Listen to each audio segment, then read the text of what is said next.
Magandang buhay mga ka-friendship. Ngayon po ay gagawa ako ng biko at latik. Ayan po. Papakuluan ko po muna yung aking gata ng niyog para makagawa ako ng latik. Ayan. Antayin ko lang po siyang kumulo ng kumulo hanggang sa siya ay maging latik na. Once na po siyang maging latik, aahunin ko po siya para yung ilalagay ko naman po yung aking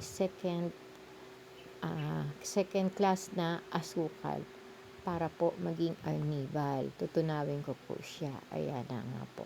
At pagkulo po niyan, so arnibal na nga siya. At once na pagkukulo, nilagay ko na rin po yung aking malagkit na bigas. Sinain ko na po siya. Ayan. Nilagyan ko po siya ng gata na habang nakasaing yung aking malagkit na bigas. Yan. Halo lang ng halo para maging pantay yung tamis niya sa malagkit na bigas. So, ayan na nga po. Ilalagay ko na siya sa aking lalagyan. At ipa-flatten po siya para naman magandang tingnan. Ayan.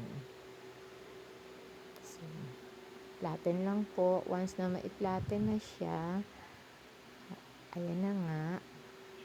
Pina-flatten ko na siya para po maganda nga siyang tingnan. Once po ma-flatten siya, lalagyan ko naman po siya yung humango po kasi ko ng arnibal kanina eh. Ayan, hindi ko po lahat isinama doon. Ayan na nga, flatten na nga po siya at ilalagay ko na po yung aking arnibal na kinuha kanina. Ayan, sarap po niyan. Hindi naman siya ganun katamis. Kalahating kilo lang po pala ang ginamit kong malagkit. Ayan. Tapos, ilalagay ko na po sa ibabaw yung aking latik. Ayan. Super yummy. Thank you for watching my video. God bless us all po.